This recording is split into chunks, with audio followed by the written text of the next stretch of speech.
بسم اللہ الرحمن الرحیم۔ پیارے بچوں، سبق کے دوران جو کتابیں آپ کے پاس ہونی چاہیے ان میں سب سے پہلے اردو کی کتاب آپ کے پاس ہونی چاہیے، اس کے ساتھ اردو کی ورک بک یعنی عملی کتاب، اور کسی مشق میں مدد کے لیے آپ کے پاس ریسورس پیک، اور چھٹیوں کے کام کے لیے سمر پیک بھی آپ کے پاس ہونا چاہیے۔ بچوں، آج ہمارا سبق نمبر 1 کا تیسرا لیکچر ہے۔ اس تیسرے لیکچر میں کون کون سے ایسے لوز آج ہم پڑھیں گے، آئیں پہلے ان کو ہم دیکھ لیتے ہیں۔ تو بچوں، ایسلوز میں سے پہلا ایسلو ہے ہمارا اردو میں کیا گیا سوال سمجھ سکے تاکہ اس کا جواب تیار کر سکے، سادہ عبارت کو سمجھ کر درست تلفظ کے ساتھ پڑھ سکے، حروف، الفاظ، جملوں کو نقل کر سکے، فطرت سے متعلق نظم اور نثر سے لطف اٹھا سکے۔ تو بچوں، چلتے ہیں اپنی کتاب کا آغاز کرتے ہیں۔ پہلا ایسلو اردو میں کیا گیا سوال سمجھ سکے تاکہ اس کا جواب تیار کر سکے۔ تو بچوں، اس ایسلو کو حل کرنے کے لیے پہلے آپ کو چاہیے کہ آپ حمد ایک مرتبہ دوبارہ پڑھ لیں، اس لیے کہ جتنے بھی سوالات آپ کے سامنے ہیں یہ حمد کے بارے میں ہیں، اور حمد ہم پچھلے لیکچر میں پڑھ چکے ہیں۔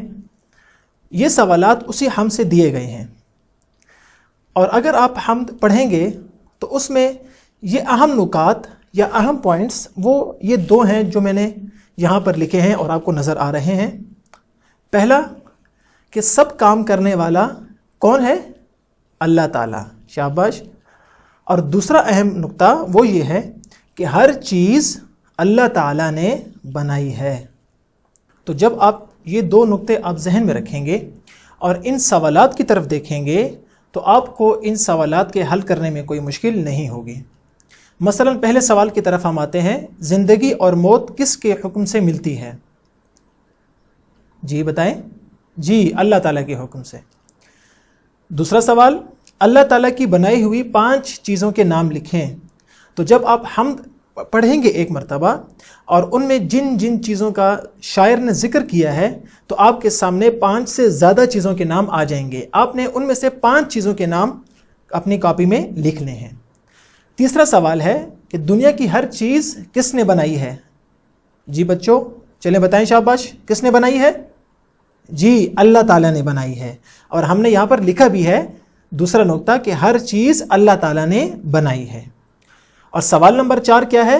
شاعر کی اس مصرع تیری ہی یہ زندگی تیری ہی یہ غزا سے کیا مراد ہے؟ آپ نے یہ 4 سوال حمد اور اس کی تشریح اور ان 2 نکات کی مدد سے آپ نے یہ سوال حل کرنے ہیں، اور ان کو آپ نے اپنی کاپی میں خوش خط کر کے لکھنا ہے۔ پھر اس کے بعد پیارے بچوں، آپ اپنی ورک بک کے صفحہ نمبر 5 کی طرف آ جائیں۔ اپنی ورک بک کے صفحہ نمبر 5 کی طرف سوال نمبر 5 کیا ہے؟ خوش خط لکھیں۔ تو بچوں، آپ نے یہ جملہ تیری یہ زمین تیری یہ فضا، اے خدا اے خدا، آپ نے یہ جملہ پیارے بچوں یہاں پر خوش خط کر کے تحریر کرنا ہے، اور گندا گندا نہیں لکھنا بلکہ بالکل صاف صاف جیسے یہ لکھا ہوا ہے آپ نے کوشش کرنی ہے کہ اس کو ایسے ہی صاف صاف یہاں پر ان لائنوں میں لکھ لیں، اور آپ نے یہ ہوم ورک کرنا ہے، اور جہاں آپ کو کوئی لفظ مشکل لگتا ہے وہاں آپ نے اپنے والدین سے مدد لینی ہے۔ تو پیارے بچوں، اگلا جو ہم چیز سیکھیں گے وہ ہے حروف ملا کر الفاظ بنائیں۔ یعنی آپ کے سامنے مختلف حروف لکھے ہوں گے اور آپ نے ان حروف کو ملا کر الفاظ لکھنے ہیں، جیسے سو رج، نظارے، جھی لیں، چڑھ ہیں، جی یہ۔ آپ نے بچوں ان کو ملا کر لکھنا ہے اور یہ دیکھنا ہے کہ ان کو ملا کر کیا لفظ بنتا ہے۔ تو چلیں ہم دیکھتے ہیں کہ ان کو ہم اگر بورڈ پہ لکھیں گے تو بورڈ پر ان الفاظ کو ملا کر کون سا لفظ ہمارے سامنے بنتا ہے۔ چلیں بورڈ کی جانب اور ان الفاظ کو ملا کر لکھتے ہیں۔ تو بچوں، یہ ہیں وہ الفاظ جن کو ہم نے ملا کر لکھنا ہے. تو چلیں دیکھتے ہیں. یہ کیا لفظ ہے؟ سو. یہ کیا ہے؟ سو. اور یہ ہے رج. یہ ہے سو اور یہ ہے رج. ان کو یہاں ملا کے لکھیں گے تو یہ بن جائے گا سو رج. یہ دیکھیں کتنا آسان ہے. کیا بن گیا؟ سورج. اگلا لفظ ہے نزا. نزا اور ساتھ ہم نے ملا دینا ہے رے کو. یہ کیا بن جائے گا؟ رے. نزا رے. اس طرح بچوں تیسرا لفظ ہے جھی. لیں. اس کو جب ہم ملا کے لکھیں گے پیارے بچوں تو یاد رکھیں یہ جو ہے چھوٹی یہ اس کی آدھی شکل استعمال ہوگی جو آپ نے پہلے سبق میں پڑھا.